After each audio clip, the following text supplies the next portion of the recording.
Assalamualaikum warahmatullahi wabarakatuh.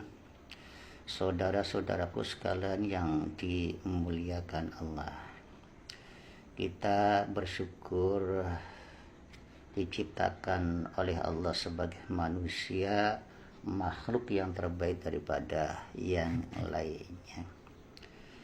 Laqad khalaqnal insana fi ahsani taqwim. Sungguh Allah itu telah menciptakan kita yang sebaik-baiknya penciptaan secara lahir, rupa yang bagus secara batin juga, alat yang lengkap, akal, pikiran, kesadaran, daya-daya intuisi, daya decat sesuatu dan sebagainya, supaya kita itu bisa melaksanakan kewajiban sebagaimana Allah serukan kepada kita. Wa ma khalaqtul jinna wal insa illa liya'budun. Semuanya akan hidup perangkap ini ketika diisi dengan hikmah, dengan ilmu dan aturan akhlakul karimah.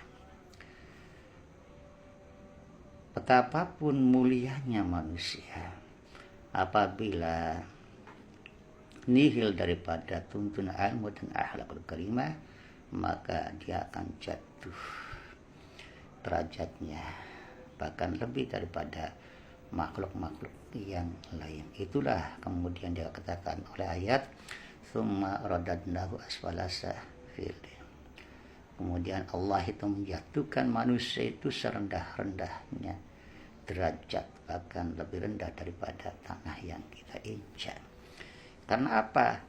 Ia karena jahil atau membiarkan kejahilan pada dirinya dan berakhlak yang buruk atau berakhlak muhlikas yang merusak baik diri sendiri maupun pada sesamanya. Allah menciptakan manusia ini supaya kemuliaannya terjaga, yaitu dengan ilmu, dengan akhlak. Maka itulah Kanjeng Rasulullah itu memberikan pelajaran kepada umatnya itu untuk supaya kita mempelajari dan mengamalkan akhlakul karimah dari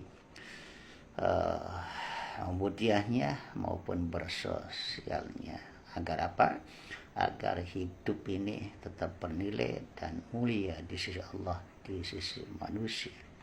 Bahkan kita bersyukur bahwa umat Islam diajarkan itu semenjak kecil bagaimana kita diwajibkan untuk belajar mengamalkan akhlak yang bagus, adab yang baik, sopan santun kepada siapa saja. Dulu waktu masih kecil saya teringat belajar dari kitab Akhlaqul Banin, kemudian kitab ada Wasoya Sulamut Taufiq, ada Minhajul Abidin, ada Al-Azkiyah, ada Bidayah, sampai saya juga pernah melihat membaca itu dalam Ihya Ulumuddinnya Imam Al-Ghazali. Itu semua itu kan isinya menata adab secara batin agar itu kita bernilai.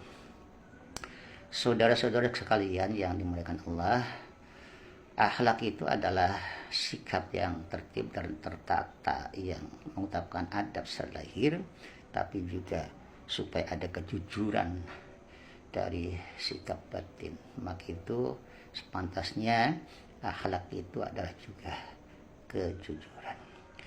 Sahabat Umar waktu jadi khalifah seringkali menyamar itu bertemu dengan anak pengembala. Kemudian bertanya, "Ya anak pengembala, apakah gembalaan ini ketika dimasukkan itu dihitung oleh majikannya?" Dijawab oleh anak itu, "Tidak."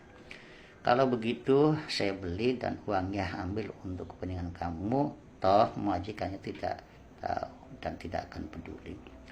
Tetapi apa jawaban daripada anak itu? Yaitu, "Janganlah sembarangan wahai Tuhan, karena Allah Maha melihat kita." Benar, innallaha wasami'ul alim. Dari situlah nilai adab yang menggetarkan sahabat Umar waktu itu.